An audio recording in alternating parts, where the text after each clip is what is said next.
জাতীয় নির্বাচন এবং জুলাই জাতীয় সনদ যে গণভোট সেটার রেকর্ড রয়েছে, তারা প্রেস ব্রিফিং করেছে এবং সেই আলোকে বক্তব্য রেখেছে।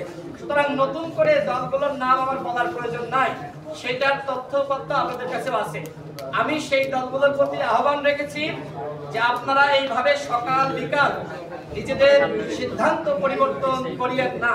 যদি এইভাবে আপনারা সিদ্ধান্তের পরিবর্তন করেন সেক্ষেত্রে কিন্তু এই জাতি বিভক্ত হবে এবং জনগণ এক ধরনের হতাশায় নিমজ্জিত হবে। আমি তাদের প্রতি আহ্বান রেখেছি যে আপনারা জাতীয় ঐক্যমত্য কমিশনের পক্ষ থেকে যে ধরনের প্রস্তাবনা আমাদের সামনে হাজির করা হয়েছিল, আপনারা যেভাবে ঐক্যমতে এসেছিলেন, যে কারণে জাতীয় ঐক্যমত্য কমিশনের মাননীয় সহসভাপতি তিনি প্রেস ব্রিফিং করে জাতির সামনে এক ধরনের ইতিবাচক বক্তব্য হাজির করেছিলেন, কিন্তু আজকে আপনাদের এই ভিন্ন মতের কারণে, আপনাদের সিদ্ধান্তের পরিবর্তন করার কারণে আজকে আমার মতন ডক্টর আলী রিয়াজ স্যার তিনিও এক ধরনের হতাশ হয়েছেন। এই কথা আমি বলেছি এবং আমার কাছে আজকে তাদের চেহারা দেখে মনে হয়েছে যে আমাদের ভিতরে আজকে যে কামরা কামড়ি মত পার্থক্য, এইটা দেখে জাতীয় ঐক্যমত্য কমিশন তারাও এক ধরনের হতাশায় নিমজ্জিত হয়েছে।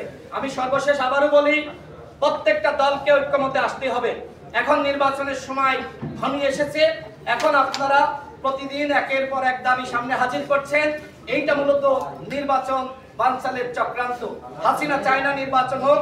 আমার কাছে মনে হয় কোনো দল আছে তারা নতুন নতুন দাবি, নতুন নতুন চাওয়া সামনে হাজির করে তারাও চাচ্ছে না যথাসময়ে নির্বাচন হোক।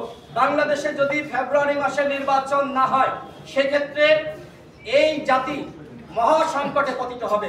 এখন দলগুলো কি চায় জাতিকে সংকট থেকে উদ্ধার করতে, নাকি হাসিনার চাওয়া সেটা আসলে সেই চাওয়া পূরণ করতে?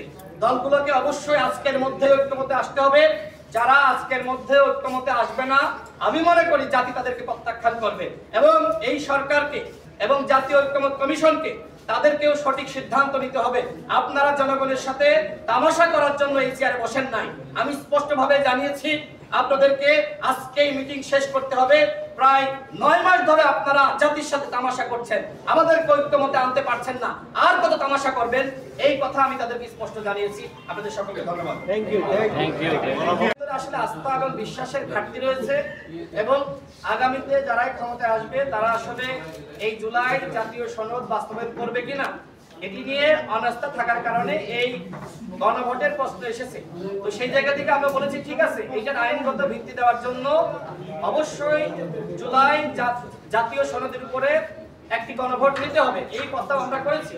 কিন্তু আসলে যদি আমাদের ভিতরে বোঝাপড়া থাকতো, আস্থা বিশ্বাসের জায়গাটা থাকতো, তাহলে রাজনৈতিক ঐক্যমতের ভিত্তিতে যে বিষয়গুলোতে আমরা ঐক্যমত হয়েছি সেই বিষয়গুলো নিয়ে আসলেই গণভোটের প্রয়োজন হতো না। একমাত্র দলগুলোর মধ্যে অবিশ্বাস, অনাস্থা থাকার কারণে আমাদেরকে গণভোটে যেতে হচ্ছে।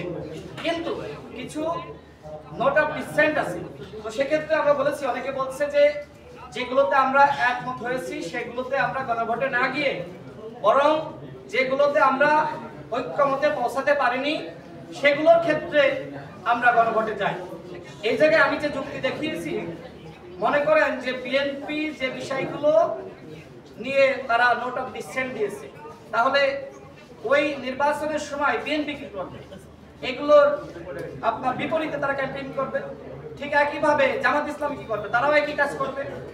এবং যেগুলোর পক্ষে আমি মতামত দিয়েছি আমি সেগুলোর পক্ষে ক্যাম্পেইন করব, অন্যরা বিপক্ষে ক্যাম্পেইন করবে। তো সেক্ষেত্রে আওয়ামী লীগ আর লাগবে না।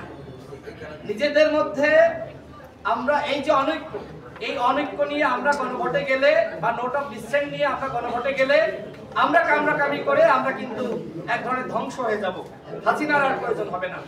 এই জন্য আমরা বলেছি যে প্রয়োজনে আমরা আলোচনা করি যে আরো কিছু নোট অফ ডিসেন্ট আমরা কমাতে পারি কিনা, কিন্তু আলোচনা করে আসলে এটা সমাধান হচ্ছে না। এই জন্য আমাদের দলের পক্ষ থেকে আমরা লাস্ট 2টা মিটিং এ যে কথা বলেছি যে আপনাদেরকে সিদ্ধান্ত নিতে হবে। জনগণ আপনাদেরকে ম্যান্ডেট দিয়েছে সংস্কার করার, বিচার করার এবং জাতিকে একটি সুষ্ঠু নির্বাচন উপহার দেওয়ার। সুতরাং অবশ্যই আপনাদেরকে সিদ্ধান্ত গ্রহণ করতে হবে যে কোন জায়গায় আপনারা নোট অফ ডিসেন্ট রাখবেন আর কোন জায়গায় রাখবেন না। সেই সিদ্ধান্ত নিয়ে ঐক্যমতের ভিত্তিতেই জুলাই জাতীয় সনদ নিয়ে গণভোটে যেতে হবে।